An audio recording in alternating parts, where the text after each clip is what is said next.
22절 말씀에 보면 우리가 마음의 뿌림을 받아 악한 양심으로부터 벗어나고 몸은 맑은 물로 씻음을 받았으니 참 마음과 온전한 믿음으로 하나님께 나아가자 그랬습니다. 오늘은 믿음 19번째 온전한 믿음, 하나님께 나아가는 믿음에 대하여 살펴보고자 합니다. 우리는 지나간 주간까지 잘못된 믿음에 대하여서 계속 살펴왔습니다. 오늘은 그에서 벗어나서 이제는 온전한 믿음을 살펴보려고 합니다.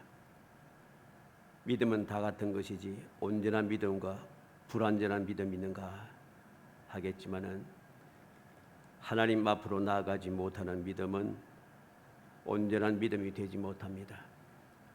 실제로 오늘날 많은 믿음의 사람들이 믿음을 가지고 있다 하면서도 하나님께 나아가지 않고 사람에게 나아가고 세상에 나아가고 세상의 단체에 나아가는 그러한 거짓된 믿음을 가진 사람들이 너무 많습니다. 예수를 믿는다 하면서 예수님께 나아가고 주님 가신 길을 따라가고 하나님 앞에 나아가야지 온전한 믿음입니다. 그런데 하나님 앞에 나아가지 않아요. 세상을 향하여 간다는 거죠. 사람을 향하여 간다는 것입니다. 세상의 잘못된 단체를 향하여서 가고 있다는 것입니다. 그러한 믿음의 사람들은 온전한 믿음을 가진 사람들이 아닙니다. 바로 그러한 사람들이 세상을 망치는 사람들입니다. 왜?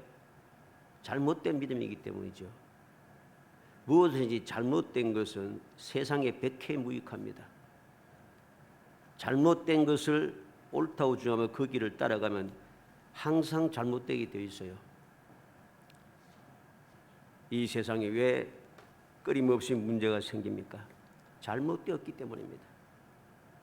거짓된 길로 가기 때문이고 올바른 길로 나아가지 않기 때문에 이 세상은 자꾸만 악화해지고 사람들이 더욱더 흉악해지고 이러한 일들이 사악해지기 시작하는 것이죠.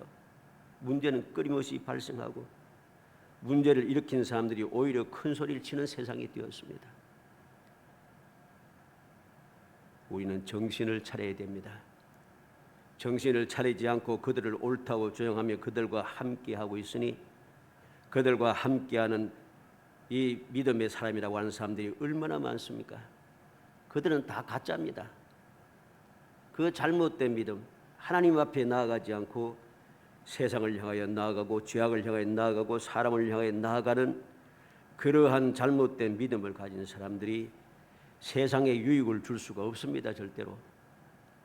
그들은 세상의 소금도 될 수가 없고 그들은 세상의 빛도 될 수가 없고 그들은 세상의 향기를 발할 수도 없습니다. 그래서 우리는 그 잘못된 사람들 보면서 말과 행동을 보면서 어떻게 보면 좀 올바른 사람 같기도 하고 옳은 소리도 하는 것 같은데 결과를 보면 다 항상 악합니다.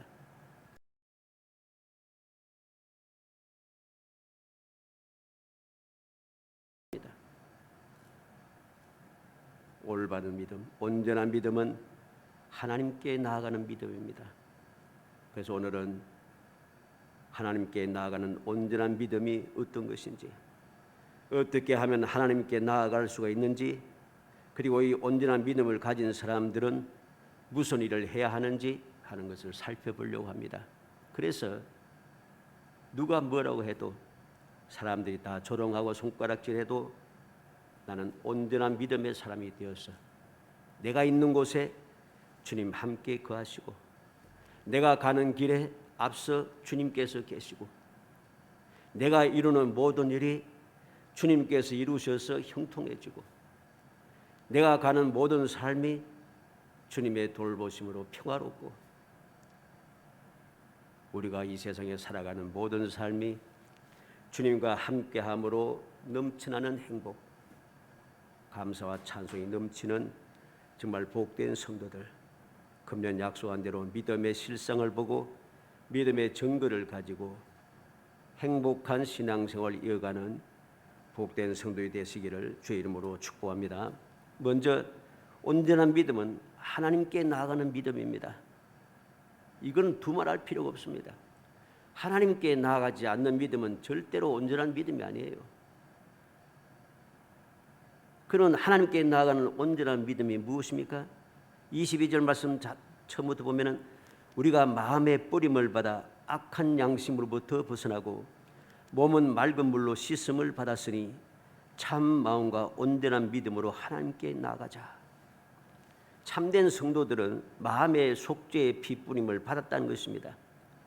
마음의 속죄의 피뿌림을 받아서 악한 양심에서 벗어나게 되었습니다.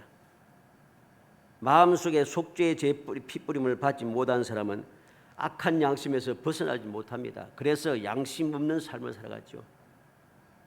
양심 불량으로 살아갑니다. 양심 선언을 하지만 양심이 없습니다. 그리고 마음의 핏부림을 받은 속죄의 구속의 은총을 입은 사람들은 맑은 물로 몸이 씻음을 받았습니다. 즉 죄 사함 받았다는 말이죠. 죄 씻음을 받은 새 사람이 되었다는 것입니다. 그러니까 어떻게 되겠습니까? 악한 양심에서 벗어나고 모든 죄가 씻음을 받고 몸도 깨끗하게 정결하게 되었으니 그들의 마음이 어떻겠어요? 참 마음을 가진다는 것이죠. 참 마음 말 그대로 진실한 마음입니다. 다시 말해서 예수님의 십자가에 흘리신 보배 피로 하나님의 자녀로 거듭난 성도답게 깨끗하고 진실한 마음과 그 사상을 가지고 살아간다는 것입니다. 그 다음에 온전한 믿음을 가졌습니다. 온전한 믿음이란 말은 철저하고 확실한 믿음이란 말입니다. 이 온전한 믿음은 철저하고 확실해야 돼요. 무슨 말입니까? 성도들은 오직 예수님만 나의 유일하신 중보자요 구속자이심을 철저하고 확실하게 믿고 그 믿음만 가지고서 하나님께 나아가야만 한다는 소리입니다. 왜? 이 사실을 잊어버리는 순간부터 다른 길이 있다고 착각을 합니다. 실제로 오늘날 다른 길이 있다고 주장하는 사람들이 많고 그것이 너무나 좋아서 그 길을 따라가는 사람들이 부족이 있습니다. 구원의 길이 따로 있다는 거죠. 또 예수 믿는 것만 구원받는 게 아니고 다른 구원받는 길이 또 있다는 것입니다. 그들이 예를 듭니다. 등산을 하는데 산 꼭대기에 올라가는데 길이 한 개만 있는 게 아니고 길이 여러 갈래가 있어서 올라가는 길이 많다는 거죠. 그것과 마찬가지로 구원받는 길도 많다고 주장합니다. 이게 바로 사악한 마귀의 앞잡이들이 주장하는 이야기인 것이죠. 이건 온전한 믿음이 아닙니다. 진리가 많다고 하면, 길이 많다고 하면은 그거를 우리가 구태여 믿을 필요가 없습니다. 왜? 길이 많은데 무엇 때문에 믿겠어요? 무엇 때문에 고생하면서 힘들게 그렇게 어려운 길을 가겠습니까? 더군다나 좋은 이야기도 듣지 못하고 끊임없이 조롱을 받으며 미움을 받으며 박해를 받으면서 목숨까지 빼앗겨가면서 재산까지 빼앗겨가면서 왜 힘들게 믿음의 생활을 하겠어요? 왜 그렇게 해요? 그게 진리이기 때문입니다. 오직 그 길밖에 없기 때문입니다. 그 길밖에 없으니까 내가 목숨을 거는 것이죠. 그런데 이 사실을 망각하고 다른 길이 있다고 생각하니까 그들이 목숨을 걸지 않아요.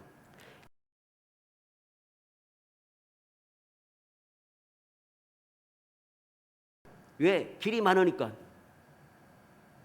한번 생각해 보시기 바랍니다.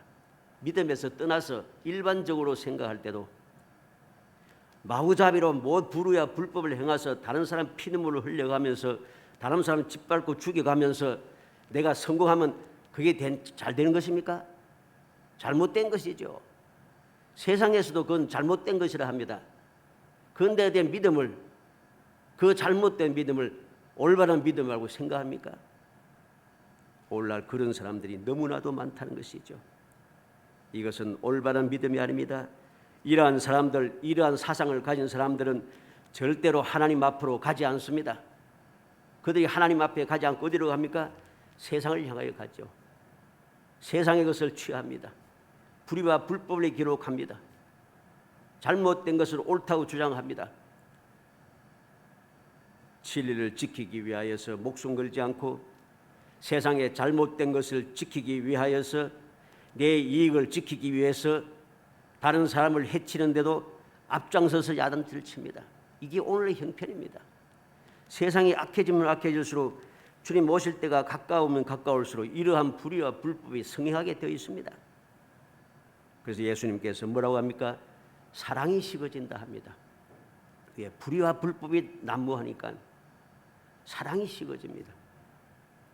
다 그렇지는 않습니다만은, 이게 뭐 별로 좋은 이야기도 아닙니다만은, 세상이 자꾸만 점점 그러한 이야기들이 점점 많아지지 않아요? 희한합니다. 모든 옛날에 있던 그 사랑의 관계가 다 끊어져 가고, 서로 해치고 서로 미워하고 사랑이 식어가면서 자기 중심으로 살아가기 시작합니다. 잘못된 것을 잘못된 것이라 하지 않고 자기가 옳다고 주장하면서 살아갑니다. 바로 이것이 다른 길이 있다고 착각하고, 다른 길이 있다고 착각하는 순간 영원하고 비참한 멸망에 달려 돌아가게 되게 있습니다. 그냥 멸망의 길로 가는 게 아니고 멸망의 길로 달려 들어갑니다. 믿음에서 떠나고 하나님을 향하여 가지 않고 세상을 향하여 가는 사람들 한번 봐요. 속도가 빠릅니다. 믿음의 길은 속도가 빠를 수가 없어요. 왜? 이 세상에 살아가는 우리 연약한 인생이다 보니까 생각이 자꾸 많은 거예요. 주님만 믿고 주님만 바라보고 주님 가신 길 따라가 주 음성을 들으면서 쭉 가면 되는데 이게 잘 안 돼요. 광야 같은 세상이라 힘들어요. 여러 가지 장애물이 생기고 하니까 예수님 말씀대로 길이 협착하여 찾는 사람이 적답니다. 길이 협착하고 험하니까 내가 대로를 가듯이 쫙 갈 수가 없잖아요. 그래 힘이 들어요. 그래서 가기가 힘드니까 마구잡이로 달려서 가지 못합니다. 그러나 하나님께 나아가지 아니하고 세상을 향하여 나아가는 불의한 자들은 그 발걸음이 빠릅니다. 왜? 그 길이 넓고 가는 길이 넓고 가는 사람이 많아서 너무나도 속되게 빨리 나가게 되는 것이죠. 빨리 나아가면 좋은 줄 알지만은 세상 사람들도 이야기합니다. 빨리 출세하면 빨리 끝난다는 거죠. 옛날에는 젊어서 출세해가지고서는 뭐 회사에 임원이 되고 하면 좋다고 했지만은 요즘은 좋아하지 않습니다. 왜? 일찍 올라오면 일찍 그만둬야 돼요. 그렇지 않습니까? 일찍 출세해서 임원이 되고, 예를 들어서 다른 사람은 50대 후반에 혹은 60세나 60대 중반에 대해서 세상 말로 사장님이 되었는데, 내가 너무나도 재주가 좋아져서는 한 40대에 사장이 되었다. 사장을 내가 은퇴할 때까지 합니까? 못합니다. 그렇게. 왜? 뒤에 사람이, 똑똑한 사람들이 자꾸 밀고 올라오기 때문이죠. 세상 사람도 그러한데 하물며 우리가 믿음의 생활을 하면서 아무 생각 없이 세상을 향해 달려가면서 하나님 앞에 갈 수 있다고 착각하는 것은 너무나도 잘못된 생각입니다. 그 길이 바로 멸망의 길이고, 그 길은 멸망을 향하여 달려 들어가는 가장 비참하고 가장 어리석은 길입니다. 이렇게 달려 들어가는 사람은 돌이킬 수가 없습니다. 일단 달리기 시작하면 멈출 수가 없어요. 돌이키기가 힘듭니다. 세상을 향하여 달려 들어가던 사람들, 출세의 길을 향해서 달려 열심히 올라가던 사람들은 이제 도달하면 그 이상 갈 수가 없습니다. 어디로 가겠어요? 꼭대기까지 다 왔는데, 꼭대기까지 다 왔으니까 이제 갈 데가 없습니다. 갈 데가 없으니까 어떻게 되겠어요? 뒤에서는 밀고 올라오잖아요. 그러면 떨어지는 거죠. 이게 세상의 일입니다. 그러나 우리 믿음의 사람들, 온전한 믿음의 사람들에게는 갈 곳이 있습니다. 어디에? 하나님 앞으로. 하나님 어디에 계십니까? 저 천국에 계십니다. 그 천국은 이 세상같이 악이 다툼하는 곳이 아닙니다. 그곳은 평화가 넘치고 기쁨이 충만하고 부족함이 없고 날마다 감사와 찬송이 넘치는 곳입니다. 항상 우리가 연약해지고 피곤해지고 고단해지고 스트레스 받고 병들고 유떼지는 그런 곳이 아니라 생명수 강가로 인도받고 생명수 강가에 있는 각종 열매, 달마다 새 열매를 맺는 생명 과일을 먹으면서 날마다 소생하고 날마다 새로워지고 날마다 강건해지는 놀라운 축복이 있는 장소입니다. 그곳이 바로 하나님 앞인 것이죠. 하나님 앞으로 갈 때는 항상 가는 길이 항상 정해지고 잘못될 일도 없고 우리가 실패하거나 꼭대기 더 이상 올라갈 수가 없어서 추락하거나 할 필요가 전혀 없어요. 영원히 주님과 함께 주님 계신 곳에서 주님께서 예배해 두신 곳에서 우리가 주님과 함께 영원한 기쁨을 누리며 영원한 행복을 누리며 살아가게 되는 것이죠. 그래서 온전한 믿음이 우리에게 필요한 것입니다. 온전한 믿음은 하나님께 나아가는 믿음입니다. 우리의 믿음을 다시 한번 점검해야겠습니다. 나의 믿음은 하나님 앞으로 나아가고 있는 믿음인지 아니면 세상을 향하여 가고 있는 믿음인지, 주님을 향하여 주님만 바라보고 가는 믿음인지 사람을 바라보고 가고 있는 믿음인지 살펴야 됩니다. 올바르게 살피고 올바르게 정신을 차려서 제 위치에 서지 않으면 우리에게는 소망이 없습니다. 두 번째로 어떻게 하나님 앞에 나아갈 수가 있겠습니까? 19절로 20절에 그러므로 형제들아 우리가 예수의 피를 힘입어 성소에 들어갈 담력을 얻었나니 그 길은 우리를 위하여 휘장 가운데로 열어놓으신 새로운 살길이요 휘장은 곧 그의 육체니라. 어떻게 하나님께 갈 수 있어요? 예수님의 피를 힘입어 담력을 얻음으로 19절 말씀이죠. 예수님께서 열어놓으신 새로운 길 20절의 말씀이죠. 다시 말해서 예수님께서 인간의 몸을 입고 이 땅에 오셔서 우리의 죄를 속하기 위해서 속죄의 제물을 대셔서 친히 속죄의 피를 흘려주심으로 주님 죽으실 때 어떻게 되었습니까?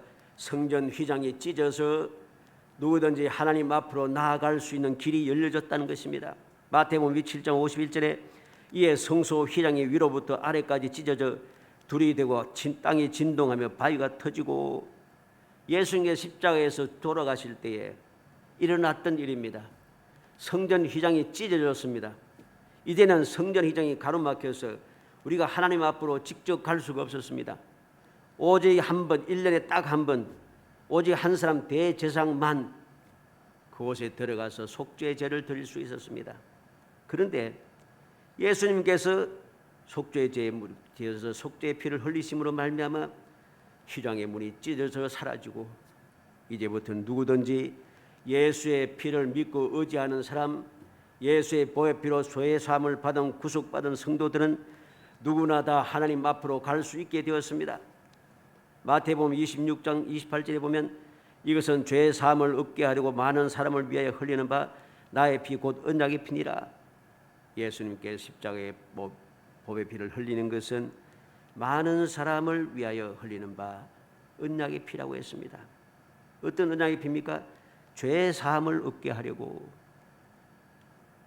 사도행전 2장 38절에 베드로가 이르되 너희가 회개하여 각각 예수 그리스도의 이름으로 세례를 받고 죄의 사함을 받으라. 그리하면 성령의 선물을 받으리니. 베드로 사도가 오순절날 예루살렘에 모인 모든 유대인들을 향하여서 외치는 내용이 무엇입니까? 회개하여 예수 그리스도의 이름으로 세례를 받고 죄의 사함을 받으라고 합니다. 예수의 보혈 피로 죄의 사함을 받지 않고서는 우리가 하나님 앞으로 갈 수 없다는 거죠. 에베소서 1장 7절에 우리는 그리스도 안에서 그의 은혜의 풍성함을 따라 그의 피로 말미암아 속량 곧 죄의 사함을 받았느니라. 예수님을 만난 뒤에 비로소 이 놀라운 사실을 깨달은 바울 사도는 평생 목숨 걸고 전한 내용이 무엇입니까? 예수 그리스도 안에서 예수 그리스도의 은혜의 풍성함을 따라서 예수 그리스도의 피로 말미암아 죄 사함을 받았다고 그렇게 외치고 또 외쳤습니다. 그래서 바울 사도는 평생을 살아가면서 나는 예수 그리스도의 피밖에는 자랑할 것이 없다고 합니다. 그리고 예수 그리스도의 보혈의 피를 증거하는 그 복음이 부끄럽지 않다 합니다. 내가 그 복음을 전하다가 지금 감옥에 갇히고 이제 순교까지 죽음에까지 이르겠지만은 죽는 것도 두렵지 않고 부끄럽지 않다는 것입니다. 왜? 주님의 그 은혜를 입어 이제는 내가 주님의 그 구속의 은총을 입어 하나님 앞으로 갈 수 있게 되었으니까. 마지막 세 번째로 온전한 믿음을 가진 사람들이 할 일이 무엇입니까? 온전한 믿음을 가진 사람은 하나님께 나아가는 사람인데, 하나님께 나아가는 온전한 믿음을 가진 사람들은 이 세상을 어떻게 살아가느냐, 즉 신앙생활을 어떻게 하느냐는 것입니다. 23절에 또 약속하신 이는 믿으시니 우리가 믿는 도리의 소망을 움직이지 말고 굳게 잡고 그랬습니다. 첫 번째로 할 일은 믿는 도리의 소망을 움직이지 말며 굳게 잡는 것입니다. 믿는 도리의 소망이 무엇입니까? 복음이죠. 이 복음은 처음 받은 예수 그리스도를 믿는 그 구속의 은총, 십자가의 보혈 피를 믿는 믿음, 이 복음을 움직이지 말고 굳게 잡아야 한다. 움직이지 말며 굳게 잡는다는 말은 의심하여 흔들리지 말고 유혹을 받아서 소망주를 놓치거나 또는 빼앗기지 말라는 말이죠. 이 말은 곧 절대적인 확신이 필요하다는 것입니다. 온전한 믿음에 가진 사람이 첫 번째로 할 일은 절대적인 확신을 가지고 살아가야 됩니다. 고린도전서 10장 13절에 사람이 감당할 시험밖에 너희가 당한 것이 없나니 오직 하나님은 미쁘사 내가 감당하지 못할 시험당을 허락하지 아니하시고 시험 당할 점에 또한 피할 길을 내서 너희로 능히 감당하게 하시느니라. 믿음의 사람, 구원받은 믿음의 사람들은 항상 모든 것이 합력하여 선을 이룬다. 하나님께서 모든 것을 감당하게 하시고 우리가 능히 이겨낼 수 있도록 모든 것을 준비해 놓으셨다는 것입니다. 절대로 잘못되지 않도록 은혜 베푸신다는 거죠. 데살로니가전서 5장 24절에 너희를 부르시는 이는 믿으시니 그가 또한 이루시리라. 우리를 부르신 주님은 믿을 수 있는 분입니다. 중간에 가다가 사람들처럼 내 마음에 들지 않는다고 생각이 바뀌었다고 상황이 바뀌었다고 환경이 변했다고 나를 버리지 않는다는 소리죠. 세상에는 토사구팽이라는 말도 있지 않습니까? 그런데 주님은 절대로 그렇지 않는다 그렇죠. 그래서 또한 이루시리라. 끝까지 이루어내신다는 것입니다. 데살로니가후서 3장 3절에 주는 믿으사 너희를 굳건하게 하시고 악한 자에게서 지키시리라. 주님을 믿을 수 있는 분이라 어떠한 상황 어떠한 환경에서라도 반드시 우리를 악한 자에게서 지켜주신다는 것입니다. 요한계시록 3장 11절에 내가 속히 오리니 내가 가진 것을 굳게 잡아 아무도 내 멸류관을 빼앗지 못하게 하라. 주님께서 당부하시는 말씀이 무엇입니까? 가진 것을 굳게 잡아서 아무도 빼앗지 못하게 하라고 권면해 주고 있습니다. 온전한 믿음을 가진 사람이 두 번째 할 일이 무엇입니까? 24절에 서로 돌아보아 사랑과 선행을 격려하며 그랬습니다. 내 믿음을 확고부동하게 세웠으면 그 다음에는 나만 있는 것이 아니라 나 혼자서는 할 수가 없습니다. 그래서 서로 돌아보아야 한다는 것입니다. 주위를 살펴라는 것이죠. 주위를 자세하게 관찰해 보라는 말입니다. 잘못되지 않도록 서로 주위 깊게 살펴보라는 말이죠. 그리고 살펴보고 끝나는 것이 아니라 사랑과 선행을 격려하며 그랬습니다. 이 사랑이라는 말은 성도들의 삶에 필요한 것을 살피는 것을 말합니다. 내가 그냥 자세히 살펴보고 끝나는 게 아니고 자세히 살펴서 내 옆에 있는 이 성도에게 무엇이 필요한가 하는 것을 살펴보고 필요한 것을 준다는 거죠. 이게 사랑이라는 것입니다. 선행을 그랬습니다. 이 선행이란 말은 사랑을 구체적으로 실천하는 행위를 말하는 것입니다. 격려하며 그랬습니다. 좋은 일을 하도록 서로 북돋아 주라는 말씀이죠. 성도 서로 간 상환의 자발적인 관심과 도움은 고난과 시련으로 좌절하기 쉬운 때에 믿음의 사람들에게 매우 중요한 일인 것입니다. 그래서 믿음을 굳건하게 세운 사람은 그 다음에 할 일이 독불장군이 아니라 서로 돌아보아 사랑과 선행을 하면서 서로 격려해 준다는 것, 이게 필요합니다. 예수님께서도 서로 사랑하라고 우리에게 새 계명을 주셨습니다. 그 다음에 세 번째로 할 일은 무엇입니까? 25절에 모이기를 피하는 어떤 사람들이 습관과 같이 하지 말고 오직 권하여 그날이 가까움을 볼수록 더욱 그리하자. 올바른 습관을 세워야 한다는 것이죠. 모이기를 피하는 어떤 사람들의 습관과 같이 하지 말고 잘못된 습관을 버리라는 것입니다. 습관은 아주 중요한 것입니다. 모이기를 거부하는 습관을 가진 사람들과 함께 하지 말라는 것이죠. 성도들에게 있어서는 절대로 안 되는 것이 모이기를 거부하는 것입니다. 이러한 것은 성도들에게 절대로 가져서는 안 되는 잘못된 습관임을 알아야 됩니다. 세상 사람들도 깊이 연구한 결과 이 습관이 얼마나 중요한 것인가를 이야기하고 있습니다. 찰스 두이거라고 하는 사람의 습관의 힘이라고 하는 책에 보면은 기억은 사라져도 습관은 우리의 몸에 남아서 우리를 지배한다 그럽니다. 기가 막히잖아요. 기억은 사라졌는데 습관은 몸에 남아가지고서는 우리를 지배하고 있다는 것이죠. 그래서 나도 모르게 생각도 안 하고 있는데 행동할 때가 있습니다. 이게 바로 습관이라는 거죠. 예를 들어서 운동 경기에서 매번 지는 팀은 이기기를 누구보다 갈망하지만 지는 것이 습관화되었다는 것입니다. 그래서 이기기가 힘들다는 겁니다. 또 이기는 팀은 이기는 것이 습관이 되어 있어서 계속해서 이긴다는 것이죠. 그래서 사람들은, 이 운동하는 사람들 또는 팀들은 이 틀을 깨우려고 애를 씁니다. 이 틀을 깨려고 애쓰는데 잘 안 되는 것이 또 세상 일이죠. 우리나라 속담에도 3살부터 8까지 간다는 속담이 있습니다. 무엇입니까? 3살 때 생겼던 습관이 평생을 간다는 소리죠.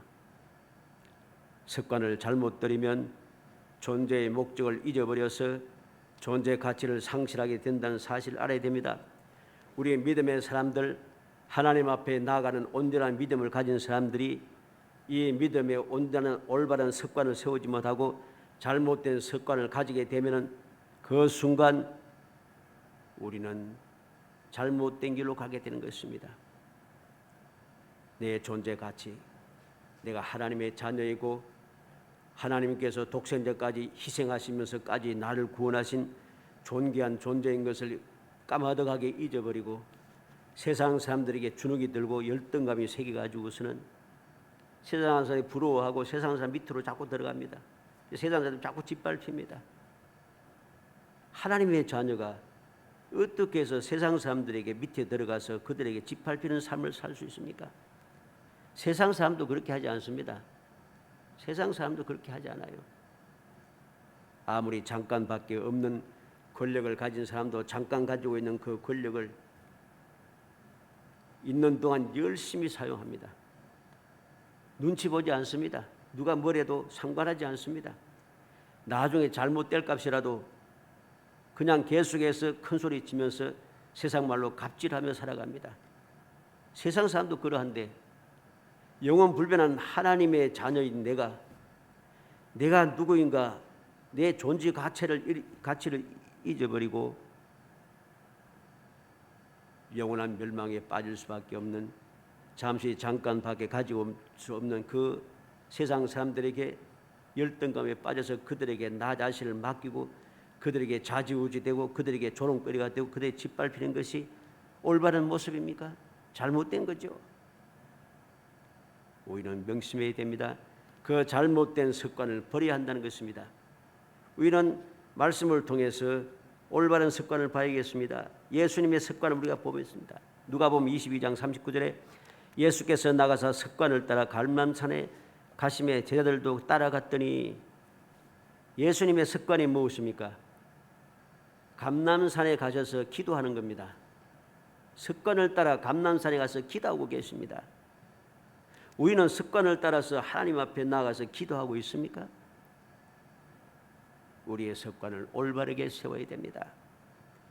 다윗의 습관은 어떠합니까? 시편 16편 8절에 내가 여호와를 항상 내 앞에 모시며 그가 나의 오른쪽에 계심으로 내가 흔들리지 아니하리로다. 다윗의 습관이 무엇입니까? 항상 하나님을 모시는 겁니다. 항상 하나님은 내 오른쪽에 계시는 것을 그는 보고 흔들리지 않는 습관을 가지고 있습니다. 그래서 다윗은 모든 함께하는 600명의 사람들이 돌로 쳐 죽이기라고 해도 흔들리지 않습니다. 왜? 내 옆에 계시는 하나님을 항상 보고 있다는 것이죠. 그래서 그 내 옆에 계신 하나님께 기도하고 하나님의 가르침대로 모든 문제를 해결했습니다. 시편 25편 15절에 내 눈이 항상 여호와를 바라보면 내 발을 그물에서 벗어나게 하실 것이미로다. 다윗의 습관이 무엇입니까? 항상 여호와를 바라보는 습관이 있어요. 여호와를 바라보고 있으면 내가 그물에 걸려도 나가 바라보고 있는 하나님께서 그물에서 나를 건져주신다는 것이죠. 그래서 다윗은 여러 가지 문제가 많고 여러 가지 고통이 많았고 고생도 많고 생명의 위험도 많이 겪었지만은 그러한 모든 올무에서 하나님께서 건져주심으로 그는 승리의 삶을 살았습니다. 사도행전 13장 22절에 다윗을 왕으로 세우시고 정언하여 이르시되 내가 이새의 아들 다윗을 만나니 내 마음에 맞는 사람이라 내 뜻을 다 이루리라. 하나님께서 사울을 폐하시고 다윗을 왕으로 세우시고 친히 말씀하셨습니다. 이새의 아들 만나니 다윗을 만나니 내 마음에 맞는 사람이라 내 뜻을 다 이루리라. 다윗이 어떻게 하나님의 마음에 맞는 사람이 되었습니까? 어떻게 하나님의 뜻을 이루는 사람이 되었습니까? 그 습관이 어려서부터 하나님과 함께하는 습관을 가지고 있었기 때문입니다. 다윗이 모든 이스라엘 백성들이 골리앗 앞에서 두려워 떨고 있을 때 뭐라고 했습니까? 하나님께서 나를 사자와 곰의 발톱에서도 건져주셨는데 이 할례받지 못한 블레셋 사람이니까 하나님께서 나를 건져주셨다는 거죠. 곰과 사자의 발톱에서도 건져주신 하나님, 이 골리앗의 손에서도 나를 건지실 것을 그는 굳게 믿고 있습니다. 어린 소년 때부터의 습관이, 그는 죽을 때까지 습관이 항상 하나님을 믿고 의지하는, 하나님 나를 반드시 도우시고 나를 반드시 이기게 하신다고 하는 그 믿음의 습관, 믿음의 생활의 습관을 가지고 있었습니다. 그는 승리하는 사람이 될 수밖에 없죠. 다니엘의 습관도 우리는 봐야겠습니다. 다니엘서 6장 10절에 다니엘이 이 조수의 왕의 도장이 찍힌 것을 알고도 자기 집으로 돌아가서는 윗방에 올라가 예루살렘을 향한 창문을 열고 전에 하던 대로 하루 3번씩 무릎을 꿇고 기도하며 그의 하나님께 감사하였더라. 다니엘의 습관이 무엇입니까? 하루에 3번씩 예루살렘을 향한 창문을 열고 무릎을 꿇고 기도하며 하나님께 감사하는 생활, 이게 습관이었어요. 그 습관이 되었기 때문에 모든 사람들이 다 대적이 되어서 다니엘을 사자굴 속에 빠뜨려 죽이려고 해도 죽일 수가 없어요. 하나님께서 지켜주시기 때문입니다. 반대로 이스라엘의 백성들의 잘못된 습관을 우리 또 봐야 됩니다. 신명기 9장 24절에 내가 너희를 알던 날부터 너희가 항상 여호와를 거역하여 왔느니라. 출애굽한 이스라엘 백성들, 그들의 습관이 무엇입니까? 그들의 습관은 노예 품성에서, 노예 근성에서 벗어나지를 못했어요. 그들은 죽을 때까지 하나님께 진노를 받아서 광야 40년을 헤매다가 죽을 것이라고 하는 그러한 하나님의 징벌을 받으면서도 노예 생활의 근성을 벗어나지 못했습니다. 애굽이 좋다고 끝까지 주장하다가 그들은 광야에서 멸망받았죠. 항상 여호와를 거역하는 것, 애굽의 노예 근성에서 벗어나지 못한 것이 습관이었다는 겁니다. 예레미야 22장 21절에 내가 평안할 때 내가 내게 말하였으나 내 말이 나는 듣지 아니하리라 하였나니 내가 어려서부터 내 목소리를 청종하지 아니함이 내 습관이라. 하나님께서 선지자를 통해서 탄식하십니다. 너희들의 습관이 무엇인가? 습관이 무엇인가? 평안할 때도 하나님 말씀을 듣지 아니했다. 나는 하나님의 말씀대로 안 살겠다. 어려서부터 하나님의 말씀을 듣지 않는 것, 그게 습관이 되었다는 것입니다. 그래서 지금 멸망이 눈앞에 왔고 아주 비참한 처지에 빠졌음에도 불구하고 그 습관에서 벗어나질 않아요. 결과는 멸망인 것이죠. 고린도전서 8장 7절에 그러나 이 지식은 모든 사람에게 있는 것은 아니므로 어떤 이들은 지금까지 우상에 대한 습관이 있어 우상의 제물로 알고 먹는 거로 그들의 양심이 약해지고 더러워지느니라. 믿지 않을 때 그 습관을 버려야 되는데 믿고 나서도 우상에 대한 습관을 그대로 가지고 있다는 거죠. 우상에 대한 습관을 그대로 가지고 있는 것이 무엇입니까? 제사 음식을 먹는 것이고 오늘 점을 치고 굿을 하면서 하는 것, 이 모든 것들이 사주팔자를 보고 하는 것, 전생을 보고 어쩌고 하면서 하는 것, 이게 다 우상에 대한 습관입니다. 이 습관에서 벗어나지 못하니 결과가 좋을 수가 없습니다. 절대로. 살아가는 성도 여러분, 우리는 예수님의 습관, 믿음에 앞서간 사람들의 습관을 받아서 복 있는 사람들의 습관을 받아서 복 있는 습관을 가져야 됩니다. 그 습관이 어디에 나타납니까?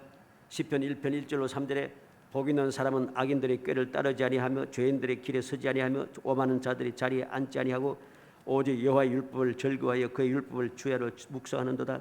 그는 시냇가에 심은 나무가 철을 따라 열매를 맺으며 그 잎사귀가 마르지 아니한 것 같으니 그가 하는 모든 일이 다 형통하리로다. 복 있는 사람들의 습관이 무엇입니까? 악인들의 꾀를 따르지 않습니다. 죄인들의 길에 서지 않습니다. 오만한 자들과 함께 하지 않습니다. 그들의 습관은 무엇입니까? 오직 여호와의 율법을 즐거워하여 주야로 묵상합니다. 복 있는 사람의 습관이 무엇입니까? 시냇가에 심은 나무처럼 철을 따라 열매를 맺습니다. 잎사귀가 마르지 않습니다.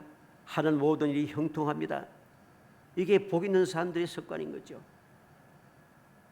이사야 32장 8절에 존귀한 자는 존귀한 일을 계획하나니 그는 항상 존귀한 일에 서리라. 존귀한 자는 존귀한 일을 계획하는데 항상 존귀한 일에 서게 된다. 존귀한 사람이 되기 위한 습관은 존귀한 일을 계획하고 항상 존귀한 일에 서 있어야 합니다. 누가복음 21장 36절에 이러므로 너희는 장차 올 이 일을 능히 피하고 인자 앞에 서도록 항상 기도하며 깨어있으라. 항상 기도하는 습관을 가지신 주님께서 제 아들을 통하여 분명히 말씀합니다. 항상 기도하며 깨어있으라. 왜? 장차 올 모든 환난을 이겨내고 그 모든 환난을 피하고 주님 앞에 설 수 있도록 올바른 습관을 가져야 하는 거죠. 사랑하는 성도 여러분, 우리는 명심해야겠습니다. 우리의 믿음은 하나님 앞으로 나아가는 온전한 믿음이 되도록 해야 됩니다. 세상을 향하여 가고 사람을 향하여 가는 믿음은 절대로 온전한 믿음이 아닙니다. 우리가 하나님 앞에 나아가는 삶은 믿음을 가진 사람은 어떤 일을 합니까? 믿는 돌이 믿음을 굳게 잡고 소망을 놓치지 않는 사람입니다. 서로 돌아보아 사랑과 선행을 하면서 서로 돌봐주는 사람입니다. 모이기를 피하는 나쁜 습관을 다 버리는 사람이고 그들 따르지 않는 사람입니다. 간절히 소원하기는 우리 모든 성도들이 바로 이러한 올바른 믿음을 가져서 언제든지 하나님 앞으로 나아가서 하나님께서 예비하시고 하나님께서 이루어주시는 그 귀한 은혜를 누리는 정말 2022년의 삶이 믿음의 실상을 보고 믿음의 증거를 가지며 살아가는 끊임없이 기적을 체험하며 하나님을 기뻐시게 하고 우리의 삶을 복되게 하고 주의 사람들에게 소망의 빛을 비추고 우리의 후손들을 복받게 만들어가는 정말 행복한 성도가 되시기를 주의 이름으로 축복합니다. 은혜 감사합니다. 사랑하여 주셔서 택하여 주시고 택한 저희들 불러주셔서 올바른 믿음을 허락하시고 그 올바른 믿음의 선물을 주셔서 그 믿음을 끝까지 지켜 온전한 믿음을 가지고 언제든지 어떤 상황 어떤 환경에서라도 하나님 앞으로 나아갈 수 있도록 만들어 주심을 감사합니다. 이 놀라운 축복을 받아사오니 이 올바른 믿음을 가지고 끊임없이 지켜나가게 하시기 원합니다. 이 믿음을 가지고 살아가고 또 열심히 살아가서 언제 어디서 무엇을 하는지 오직 저희들을 통하여 하나님의 영광이 나타나고 하나님의 뜻이 이루어지며 저의 삶의 축복이 흘러넘쳐나게 하시고 저의 모든 삶의 기적의 삶이 되게 하시사 오직 모든 사람들의 소망의 즐거움을 끼치게 하시고 그 모든 후손들에게 이 소망을 이어받게 하는 행복한 조상 진정한 복된 조상이 될 수 있도록 은혜 주시기를 간절히 소원하옵고 예수님의 이름으로 기도합나이다. 아멘.